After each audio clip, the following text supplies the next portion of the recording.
Le colloque international sur la migration s'inscrit dans un contexte de crise où la migration constitue aujourd'hui un fléau.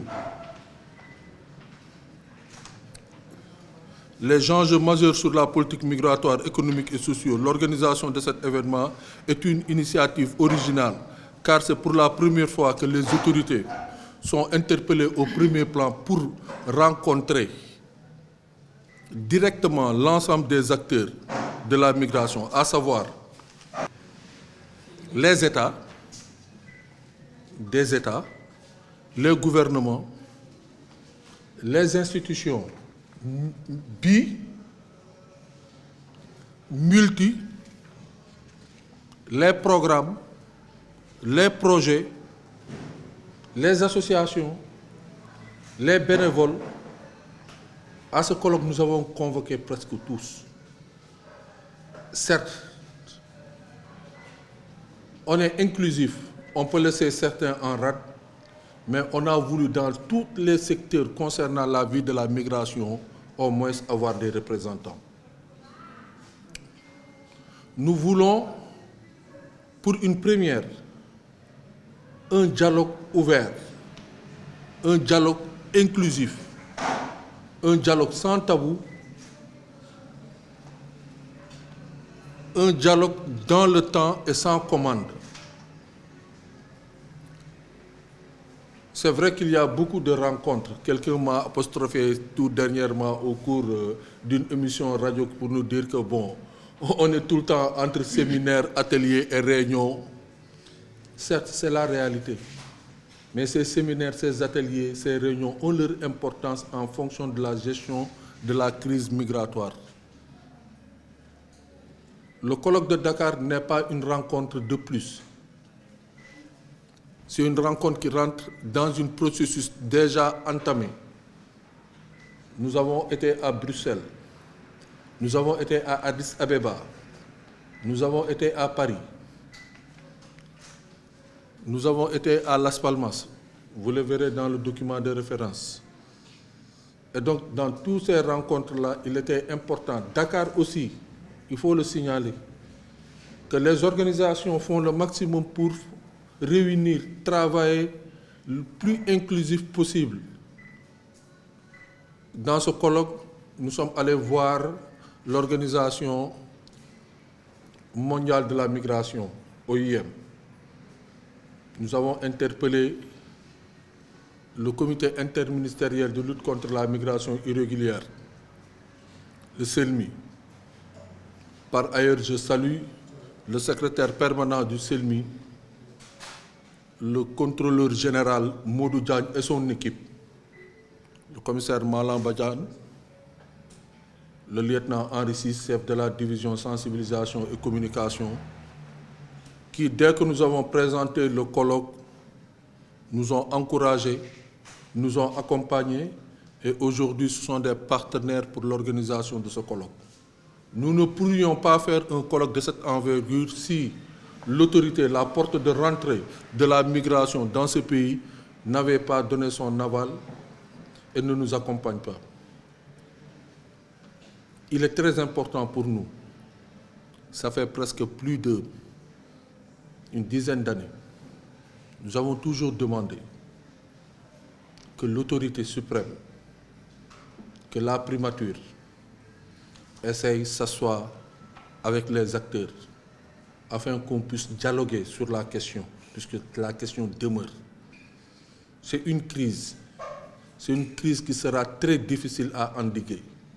Mais par contre, on peut trouver des alternatives pour sortir de différentes zones, différents secteurs et différents acteurs.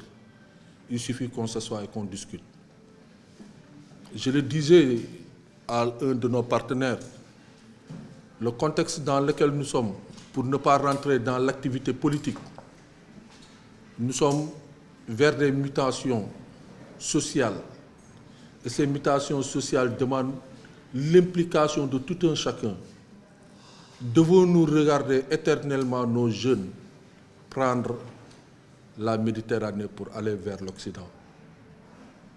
Devons-nous être complices d'accompagner des jeunes dans des situations irrégulières, dites clandestines, voyager. Donc c'est dans ce contexte-là, c'est ce qui interpelle notre conscience. En interpellant notre conscience, aujourd'hui, le devoir de gestion de ce pays revient à des autorités qui sont des jeunes,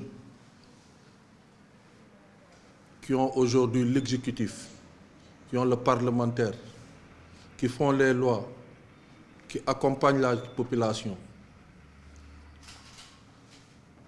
Devons-nous, dans ce contexte de crise, s'aligner et nous taire, ou devons-nous apporter notre contribution et dire ce que nous savons pour la construction, pour au moins donner des alternatives et donner encore de l'espoir par rapport à cette jeunesse qui aujourd'hui est un peu plus désorientée. Parce que les analyses, tous les experts, les analystes, les diplomates, les hauts fonctionnaires qui travaillent sur cette question sont unanimes.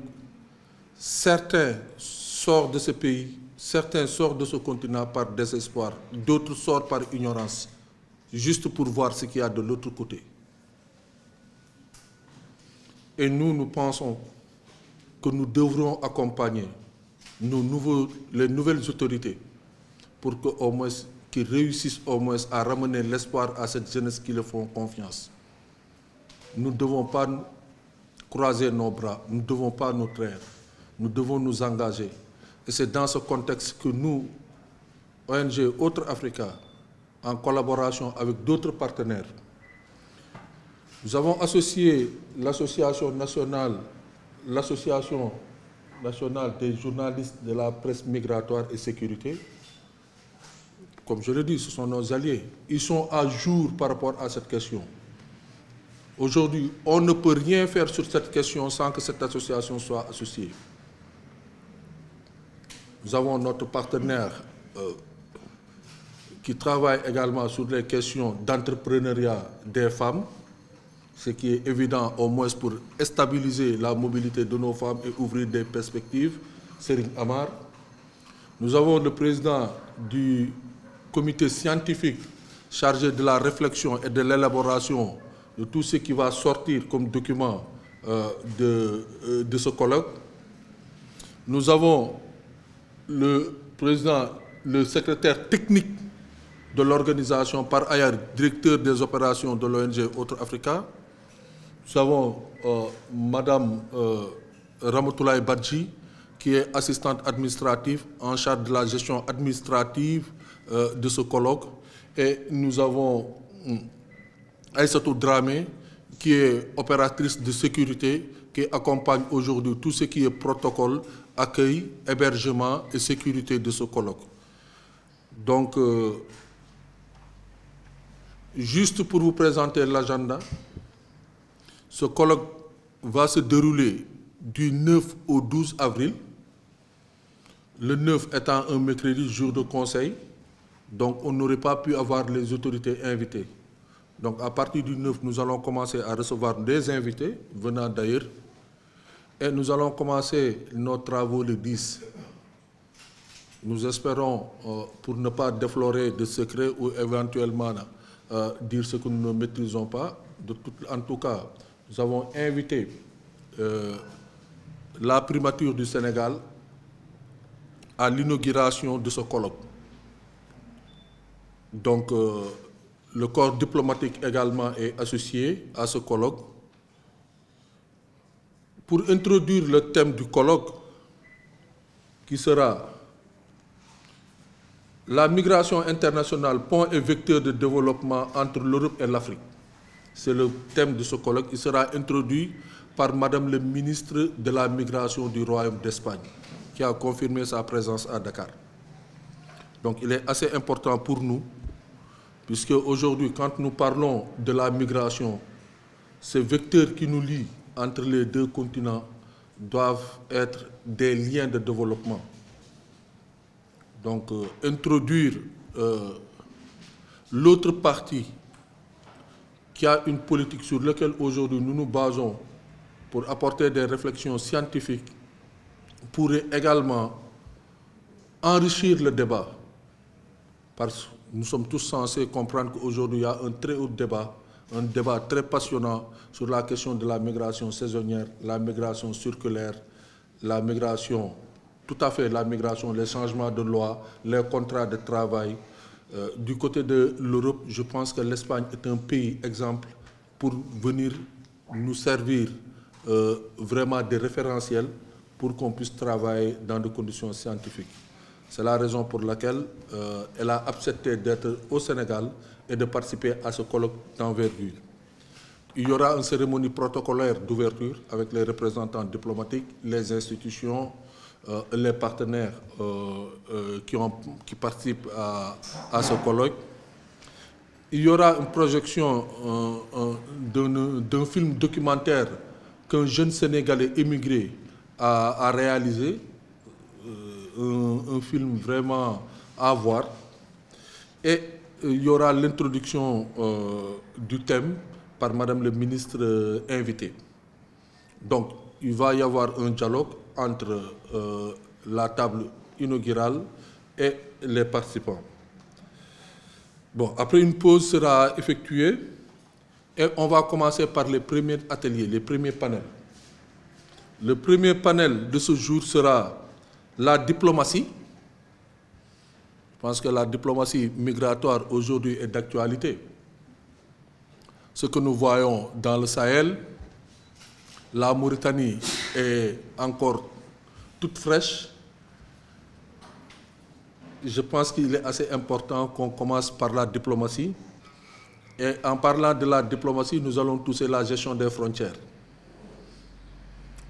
La gestion des frontières et l'immigration irrégulière.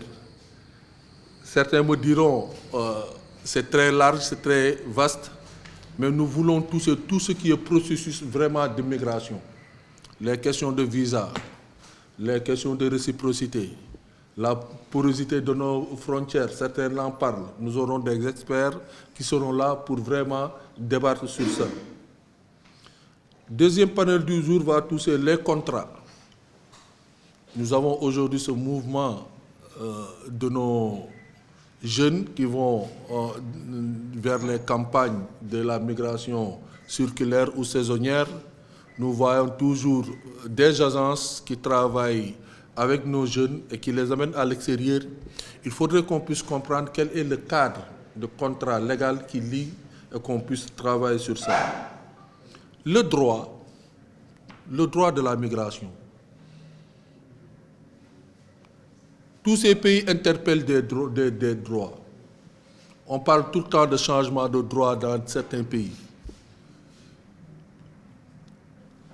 Durant ce colloque, je pense que les techniciens sénégalais, les analystes sénégalais que nous sommes, nous aurons à découvrir certaines choses qui vont nous surprendre.